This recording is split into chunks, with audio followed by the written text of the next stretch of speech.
A few? Who's like, okay, I'm getting ready to tap out, I'm done with this. I can't do the pair learning thing. It's not working for me. It's still too early for that. Are you guys, are you guys working after the program? Yeah. So you're feeling like you don't have enough time during the day to do all this stuff. Yeah. On average, how many new concepts do you feel like you learn a day? Yeah, like I'm talking about big concepts, not big concepts like recursion, but sort of medium-sized concepts. How many? 2, Yeah, 1, maybe 3, 3 5? 2 to 3. 3 to 5? Yeah. No. 2 a day. 2? It's tough. New concepts, some of us get them right out of the gate, others struggle. So if you see one of your buddies not getting something, help them out. Draw a picture. Do a live coding. Do an example. Work together. Okay, so today we're going to talk a little bit about view.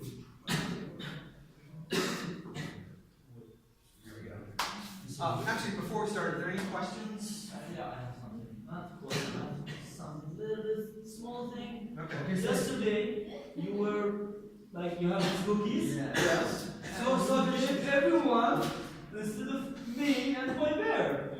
Oh, really? Yeah. How did that happen? And I was like, oh, thank you when you came at the beginning, and you skipped me. And I'm sorry. I thought it was like it's a purpose, but it came and found out that you forget us. Okay. I have a question. Does anybody have a tissue that you need? He's obviously got his feelings hurt. I was like curious today.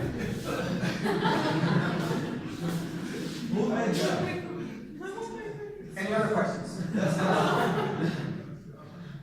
Alright, so today we're going to talk about stress. Too aggressive. Something that we're probably all feeling a little bit of. Not yet. It's not too bad at this point, but if you know what to do when some of these things hit you, you will be able to start it off a little longer. So, stressors. What are the major stressors so far in this program? And maybe you can even anticipate what's going to happen sort of in the future when we kick up the learning a little bit. Like grasping the material, the new material. Okay, so concept formation maybe. That's Concept formation. Maybe getting stuck on a question for a long time. Okay, so we call it grinding. You're grinding on a question. You don't want to grind. What else?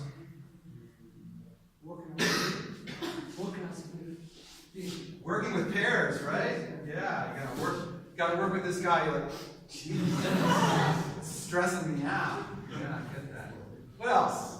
I'm just that at some point I'll be out of time. It's time. Yeah. Running out of time. That's a big stressor. Not time to review the material after 5 o'clock. Okay, so again, another time stressor. What else? Being on time. Being on time. Getting there. Because sometimes there's traffic on the way, so you're stressing that. Sure, right. You didn't get up early. You didn't. No, not like that. Sometimes. You can't account for how much traffic there is. Yeah. Okay, so yeah, those are some of the stressors. Here's some other ones.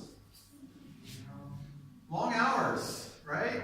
You guys are doing 8 hours now. You're going home. You're working a little bit more. Once we start the immersive program, it goes to 12 hours, and then we design the program so that you have about 4 more hours of work to do at the end of the day. So you're doing it right. You're spending about 16 hours. That means you got about 8 hours in your day to sleep and get a shower. The intensity, it starts to increase. Pairing. Somebody mentioned pairing. Dealing with other people. Right? A lot of us don't do that much. So that's certainly a big stressor. Curriculum, fire hose content. Think about we got a hose here, and it's blasting you, right? You're just like, shh. You can't swallow the water fast enough. Anybody feel like being separated from their family is a stressor. Okay, we got a few of those. Yeah, that can be a big one. That can cause you to be depressed. Lack of control. Competitive environment. Is anybody feeling competitive? Not really. Not really. Good. Good. If you're feeling competitive, you're doing it wrong. Uncertainty, fear of failure. Right? We've asked you to embrace, we've asked you to celebrate fear. But it's coded in your DNA, it's coded in your reptilian brain in this culture to avoid failure. Right? You bring shame on the family, you'll bring shame on the tribe, dishonor and all that. So that's especially relevant here. It's not so much in San Francisco or New York, but it is here. Learning style. Okay, we could probably bust you into two groups. One group we'll call scribes. Scribes are people who, it comes from the word, scribe is a person who copies things. But it also means somebody who's really detail-oriented. They're perfectionists. They have to get it 100% right before they move on to something else. And if they don't master that, they're really bothered. Yeah. Right?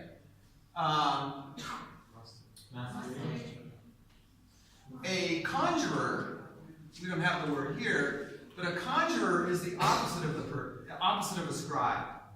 A conjurer is somebody who can, like, once they got the concept, they're ready to move on.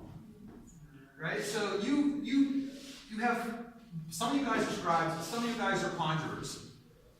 Scribes have a very, very difficult time in these programs. Because it's designed, we don't give you enough time to learn, to master everything.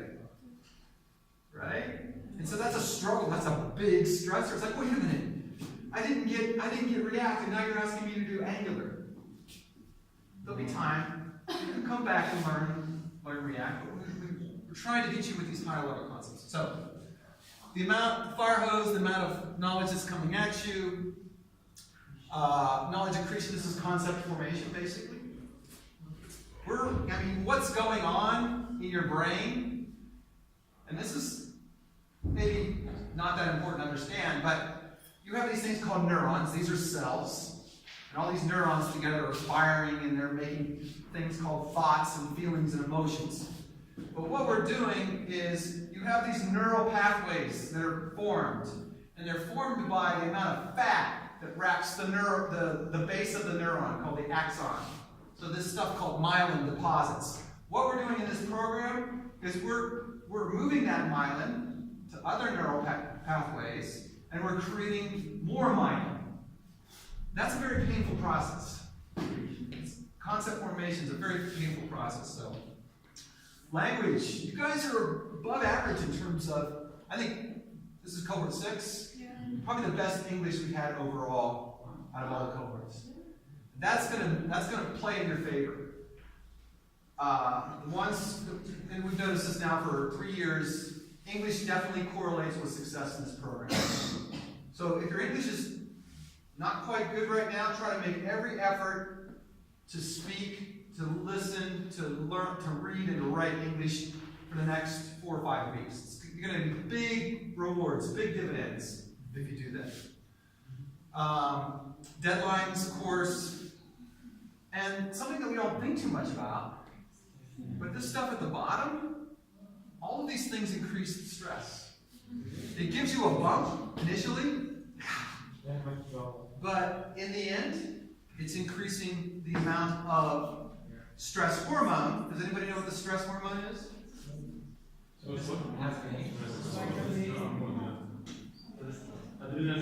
Boom, you got it.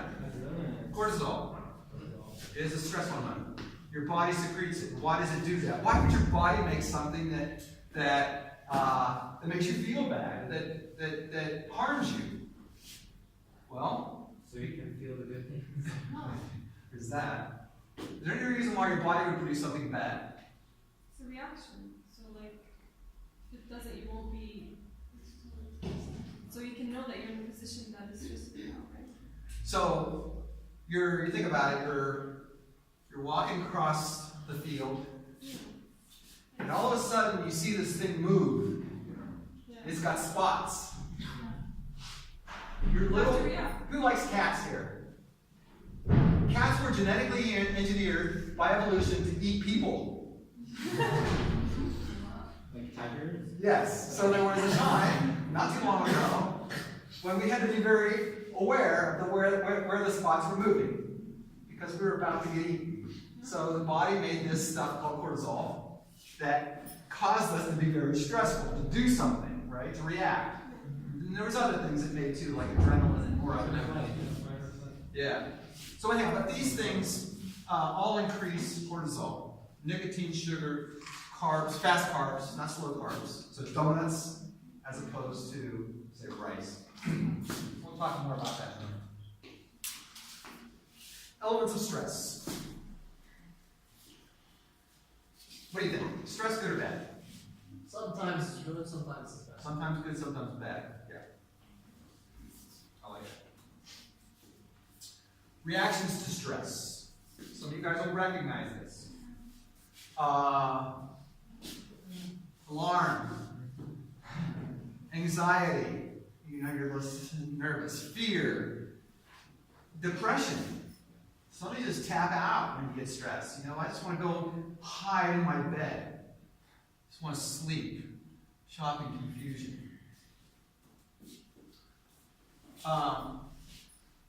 These reactions are generally self-correcting. You're not going to stay confused for very long. You'll kind of come back into a steady state at some point.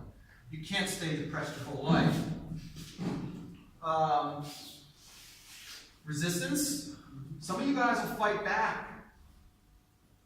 Right? We're hitting you with so much stress, you're going to react. You're going to react back. We're going to say, don't do that. That's stupid. We're going to kick your ass out of here if you do that again. Right? So it's natural. It's like that animal brain is, it's got a brain of its own.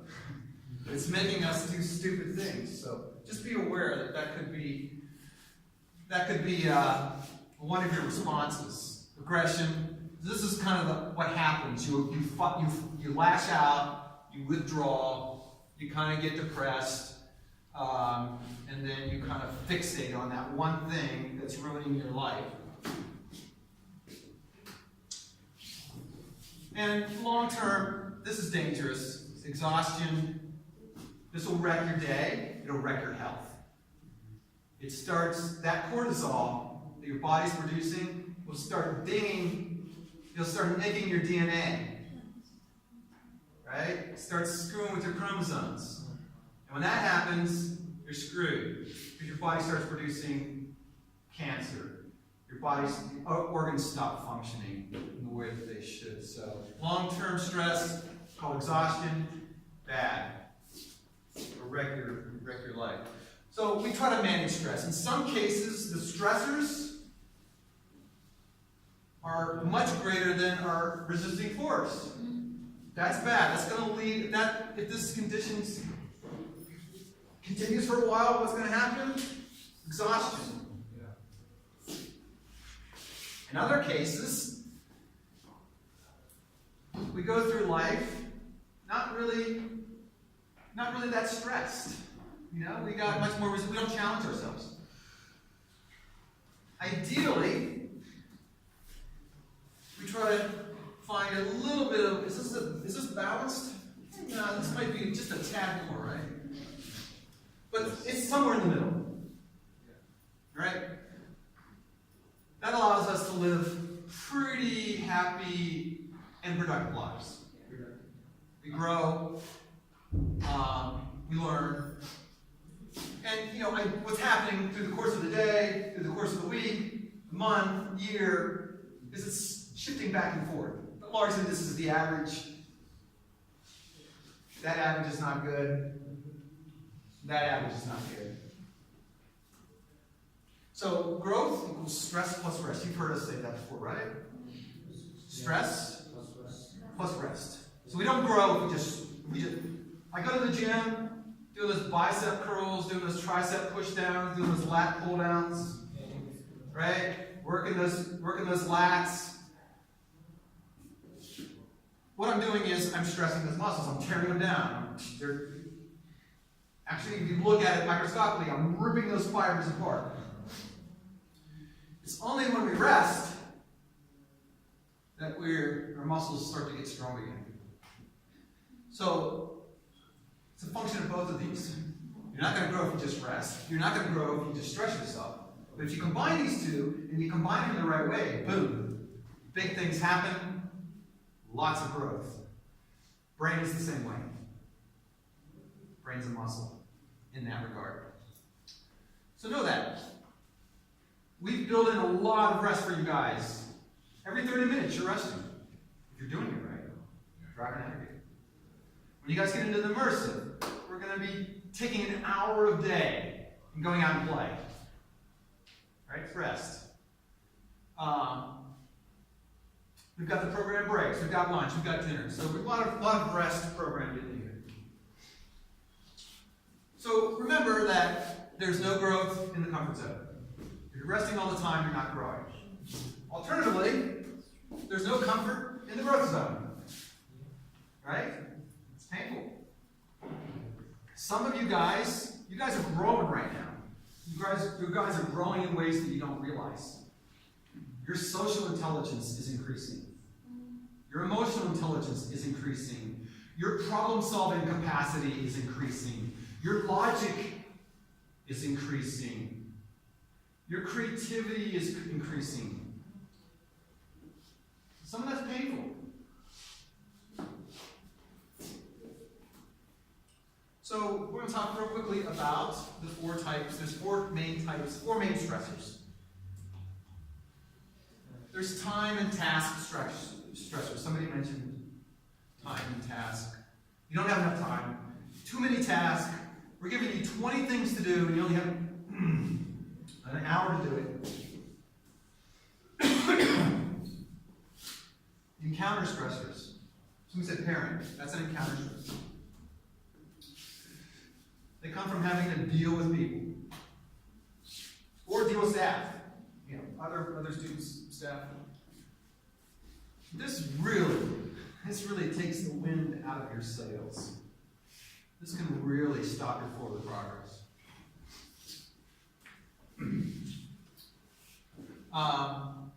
And teams that function best are able to deal with this the most. Cultural. We've got some diverse cultures in here. We've got some Africans, thankfully. I think most of you guys are Middle Eastern. We don't have any Europeans in the program this go we're doing. But you're dealing with Kelsey. She's North American. You're dealing with, you guys interact with me. I'm from Baltimore, from Canada. Yeah. It's about to be Canadian. But understand that when you guys get out there in the workplace, you're going to be dealing with Chinese, you're going to be dealing with, South Americans maybe, Europeans. People have different ways of making sense of the world. High context, low context, we can talk about that a little later, but there are different ways of looking at the world, and they may conflict with your way of looking at the world. And this can cause stress. You have situational stressors. It's too hot, it's too cold, right? That's stress. You're freezing. Can't feel your fingers. How do you expect me to type? Change. Right? Boss came in and just said, oh, everybody's got to learn Go now. Everybody's got to learn Swift. Financial.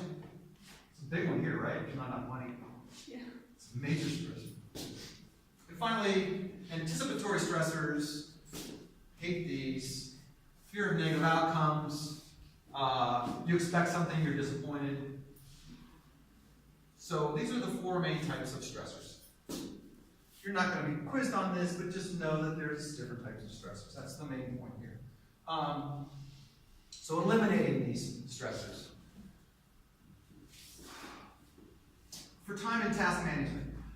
You hear the word time management. I don't believe in time management. I don't know anybody that's ever been able to manage time.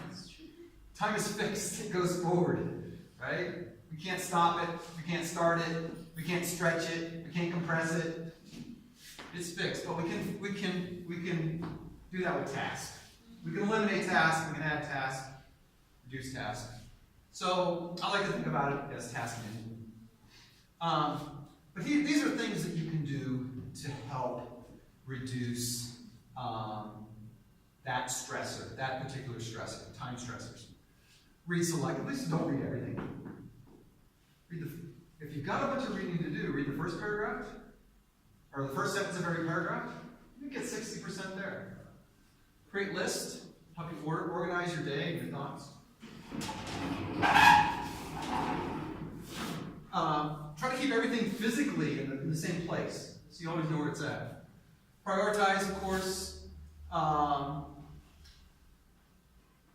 Try to do one important thing at a time, and then keep kind of a couple other things sort of there on the back burner.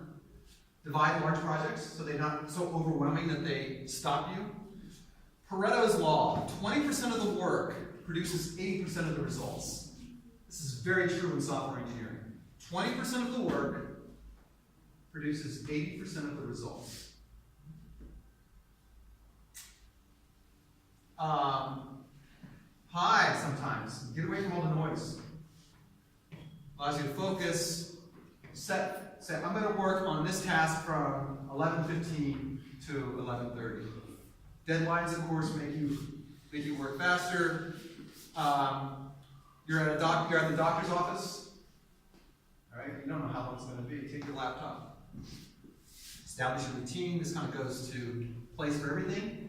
This is a physical place for everything. This is a sort of psychological place for everything. Try to get one thing done each day so you feel like you're making progress. Rest. Know how to prioritize, what to take seriously and what not to take seriously.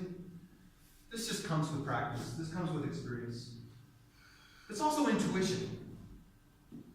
Does anybody know what intuition is? Intuition is this Gut feeling. gut feeling. Gut feeling. It's like, wow, how did you know that? I mean, you're going to work with people like that. There's probably people like that right here. They're like really good guessing. They're really good guessers. They like nail it, like all the time. It's like, how did you do that? How did you make that guess? And you were right. Intuition. It comes from experience, or it comes from having good peripheral vision, good sort of situational awareness. Keeping track of your long-term objectives. Say no. This will get you fired. It'll also get you promoted. And I'm living proof of that. I used to say no a lot. When I was an architect, boss would come to me and say, I want you to do this project, and I would say no.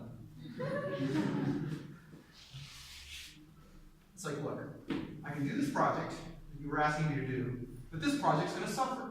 And I know you value this client, because this client has more work for you in the future.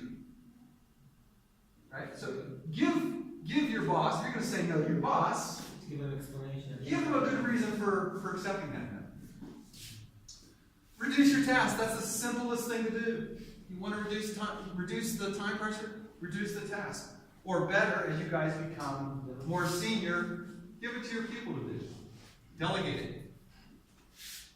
Like, do those tasks. Okay. So that was time, collaboration. We talked about Rosetta yesterday, or the day before. Rosetta, Pennsylvania. Oh, yeah. Remember that one? Yeah. Where the people lived forever? Yeah. It's tight social groups, supportive communication. Huge dividends. Put money into your friend's emotional bank account. Do something with it. You can withdraw that later on. You need a favor.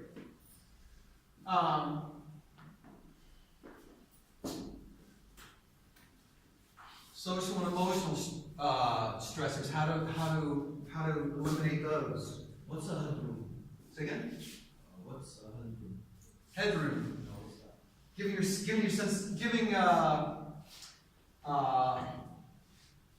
opportunity to breathe. You know, don't put yourself in, don't, Place like that. yeah, don't build yourself into a corner, right? Yeah. Emotional bank account, it just gives you space. Like, if I'm doing things for you a lot, I can ask you for a favor next week. I put money into that emotional, it's giving me headroom. It's giving me space. If I haven't put any money or sort of emotion into that bank account, then I can't ask for anything really. So, social and emotional intelligence is not something that you can really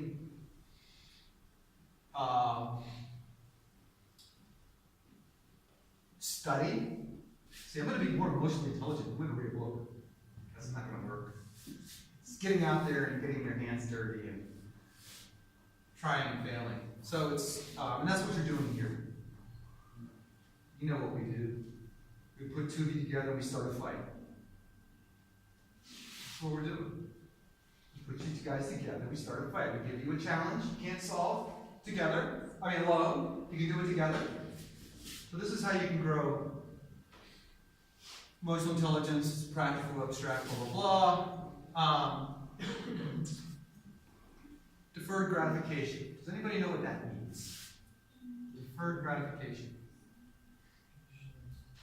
How much time do we have? This is 30 minutes, this is 30 minutes. Okay. You gotta watch this.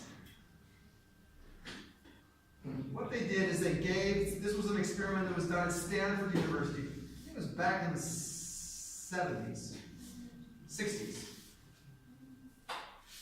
They took 5-year-olds and they put them in a room. And they gave them a marshmallow. You know what a marshmallow is? Yeah. And they said, here's a marshmallow. You can eat it now, or if you wait, I will bring you another marshmallow. So you have 2 marshmallows.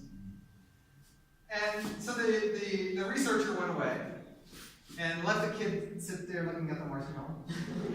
Each kid had, And the kids would like, or the kid would be like, and in some cases the kids ate the marshmallow. And in some cases, they waited. And the researcher came back in, gave them 2 marshmallows,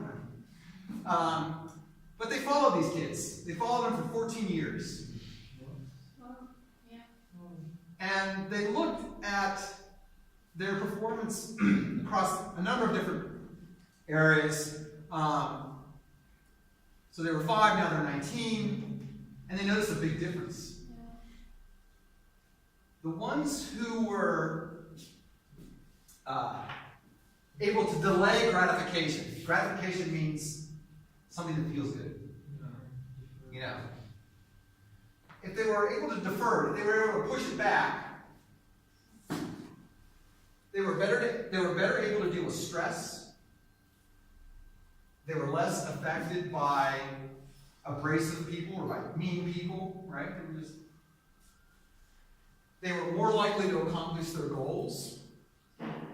They scored on average, they scored 210 points higher on the SAT exam.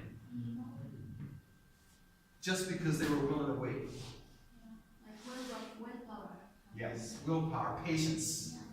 But knowing that if you wait, knowing that if having your mind on a distant event, 2 marshmallows, ultimately made them more successful in life. There's a great video, and I'll post it on Slack. It's hilarious. About these 5-year-olds trying to resist eating the marshmallow. So we've got the emotional intelligence. Social intelligence is the ability to manage your relationships with others. It's knowing. So we talked about the case of one of your classmates' siblings who was very, very self-aware, but had no self-monitoring. Right? He didn't know when he was being an asshole. Know when you're being an asshole. That helps. he's self-aware. Very, very self-aware. but very, very low self-monitoring. Couldn't stop himself from being an asshole. Knew he was an asshole, but couldn't stop himself from being an asshole. Sorry. And finally, support. We talked about that. So, these are some other tips for reducing situational stressors. I mean, obviously, turn up the heat, turn down the heat, but try to vary your tasks. Teams, go to work for a flat organization. Does anybody know what a flat organization is? No.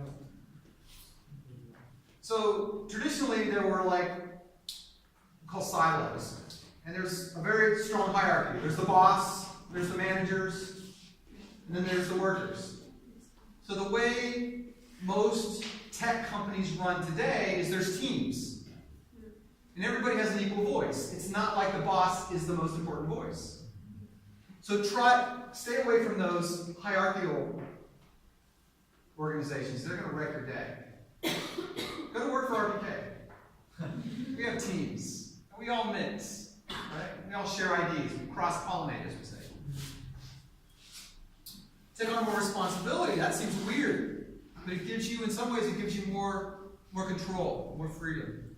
Open feedback channels. Communicate more. This is huge.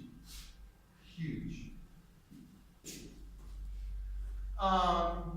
So anticipatory stressors, set goals, create a roadmap, benchmarks, milestones, establish establish focus and direction for activity, small wins, baby steps, good stuff, builds momentum. Keep moving forward. I used to be an ultra runner. Does anybody know what an ultra runner is? I go out and run 100 kilometers. This wasn't too long ago. 100 100 kilometers at one time. at one time? I started at 6 in the morning, and by 8 or 9 o'clock at night, What? and this was through the mountains. This was up and down. So just you can't keep running. There is no stamina for that. You have to walk, run, walk, run. I would walk up the uphills, run the downhills. Yeah. What's building momentum? Build momentum. Get going faster. You're like thinking about a train. Yeah, so it's just you have this momentum at some point, Yeah. right? So relentless forward motion, getting faster.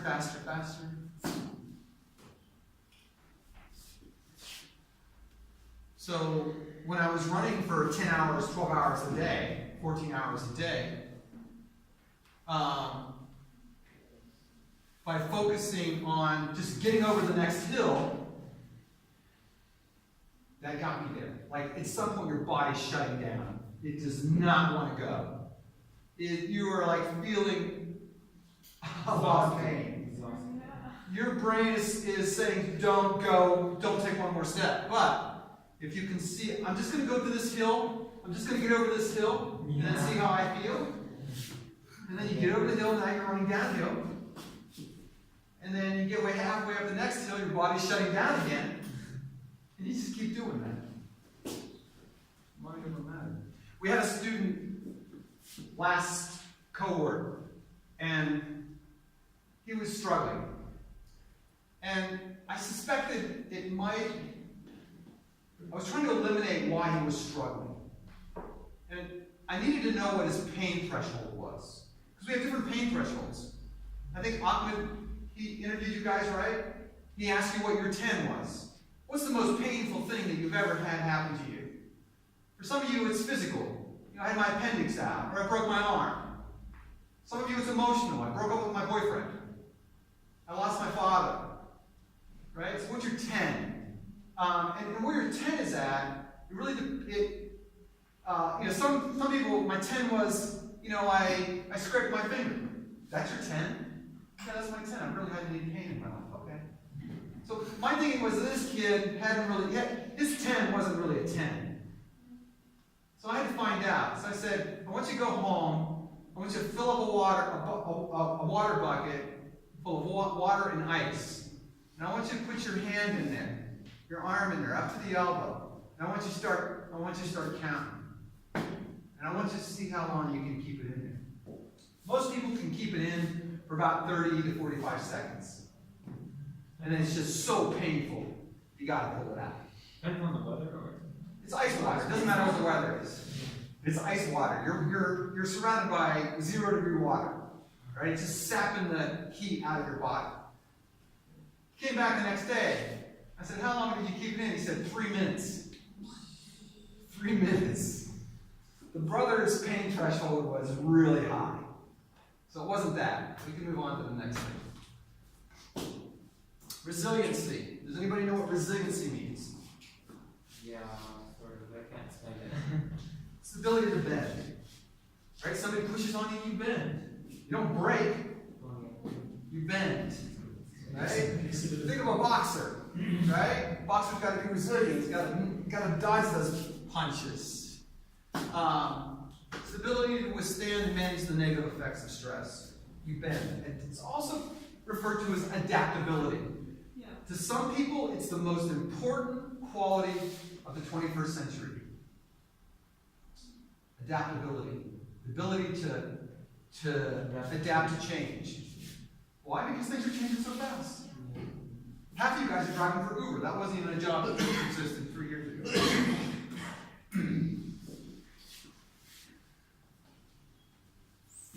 Does anybody know what physiological means?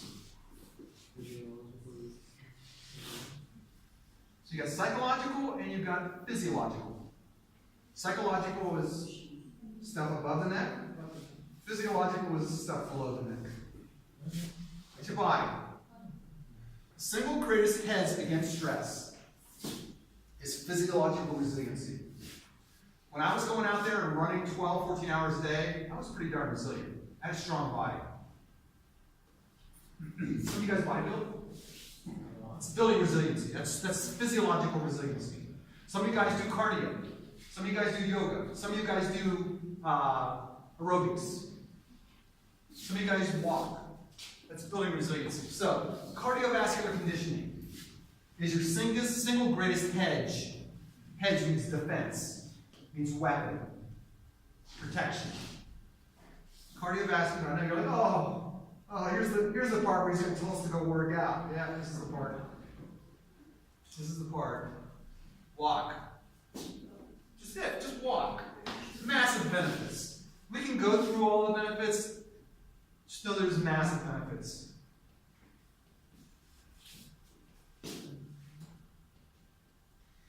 Diet. It's obvious, right? That's part of physiological. It's part of your body. Ramadan is coming, so it's gonna help. Okay, Ramadan, that can help or hurt. You are what you eat. You really are.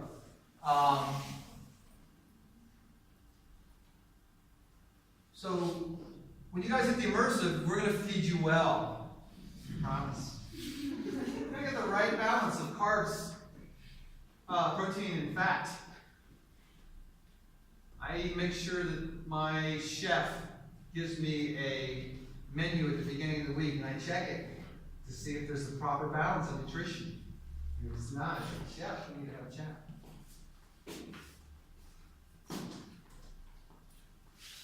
Poisons that reduce resiliency.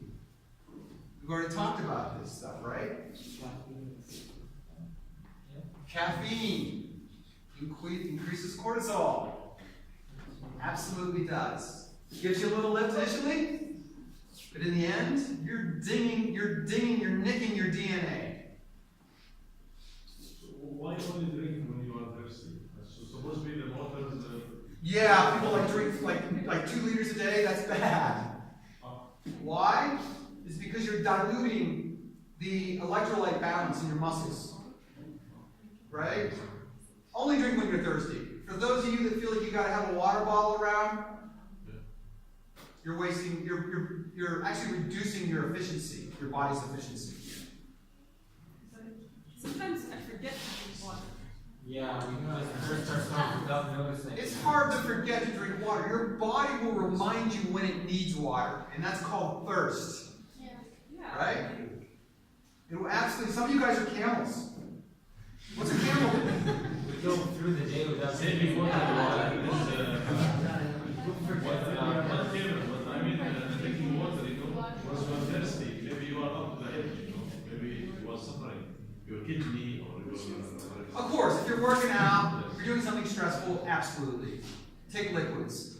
But if you guys are just sitting in your chairs all day, you're not sweating, there's no reason to be pumping fluids into yourself. You're just, I like to joke. The Jordanians have the most expensive urine on the planet. Because they're always drinking, it's the tea, it's the Turkish coffee, it's the sugar, produces insulin. Scary fact. 1/3 of the adults in Jordan over the age of 25 are diabetic. 1/3. You guys have parents. They probably die. Some of them, I would think 30% are diabetic. Maybe Russia. It's worse in Saudi Arabia. 50%. Yeah, sugar. I know you guys like the sweets, right? The Syrian sweets, the kanafe, Yeah, too sweet. the sugary drinks.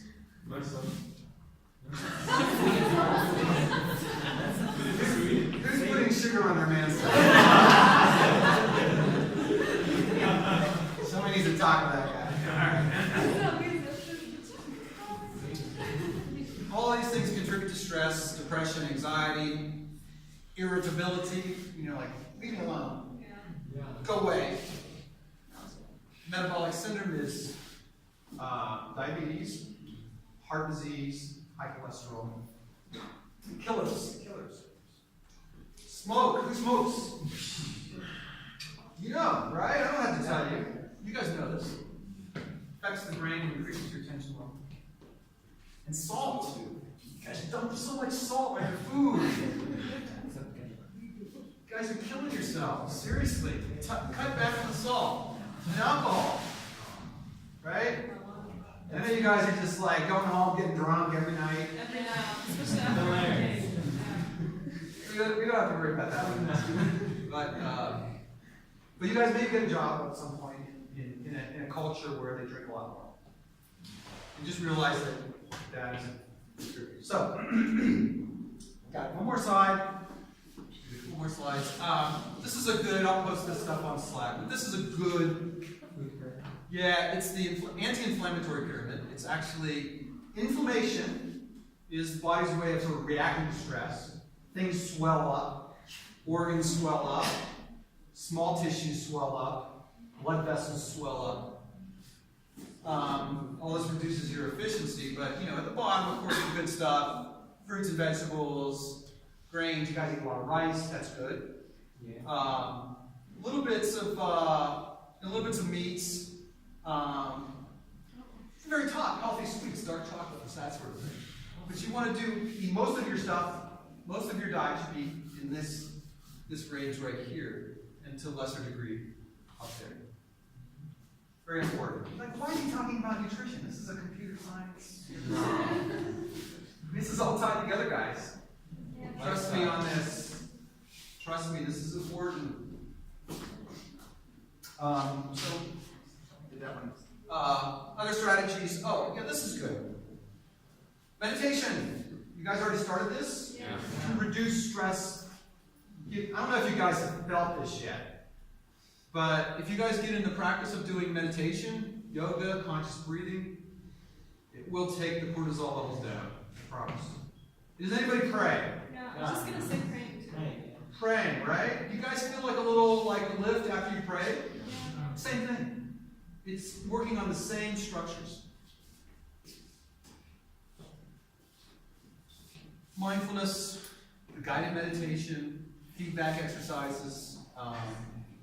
We'll talk more about that later. Friendships. Gosh, go back to Rosetto.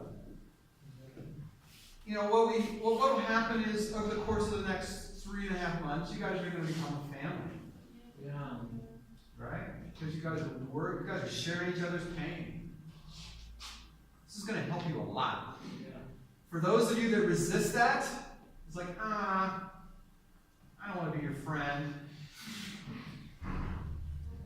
You're going to suffer. You may be able to push through it. Good for you. Solid trooper. But realize that this is 1 + 1 = 10. But choose your friends wisely, right? Some people will use you, abuse you, chew you up, and spit you out.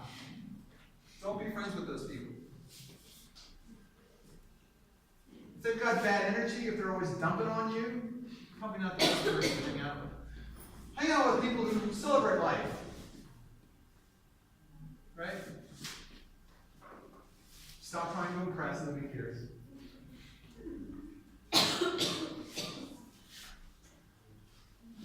Compromise, we've talked about this before. Forgive. That's the toughest thing to say, I'm sorry, sometimes. Or I screwed up. But there's big gains in the end.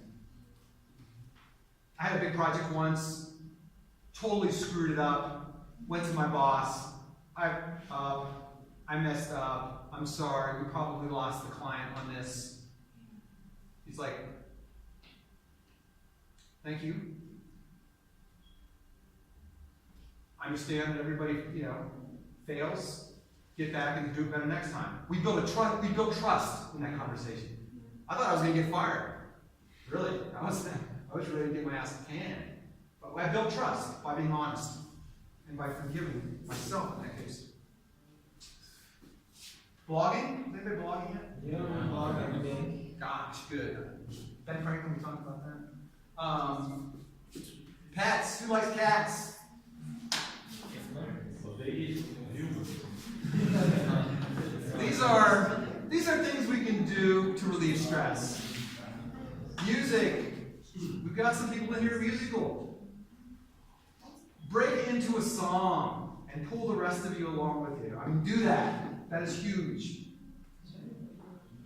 Massage.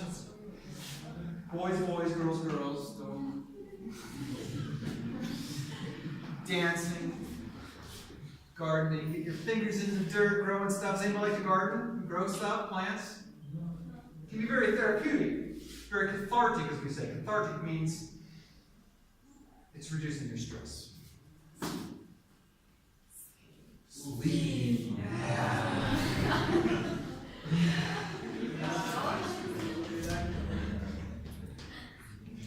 Sleep's a good one. Sometimes it's hard to sleep. Do that. Get your sleep. Figure out how to turn the bad stuff into good stuff. Figure out how to turn lemons into lemonade. Lemons are good by their own. Huh? I said lemons are good by their own. Oh, okay. Well, if they're good by their own, you're a step ahead of the game. So maintain a sense of humor, guys. Don't be so serious. Come on, smile. You smile. Laugh. Right? This isn't that serious. I know, you completely bombed the assessment, the weekly assessment. I know you're feeling pretty bad. Gosh, in the grand scheme of things, it's not that important. Right? And embarrass yourself, right? Make fools of yourself. Do stupid stuff. Fart in front of your friends. I mean, come on.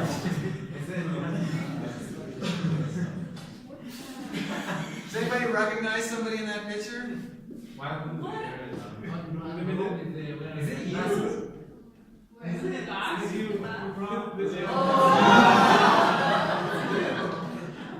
Do stupid stuff. And get it on film so that you can share it with your friends 30 years from now, right? Okay. Good work, guys. Wait, time out. Motion waivers, am I fixing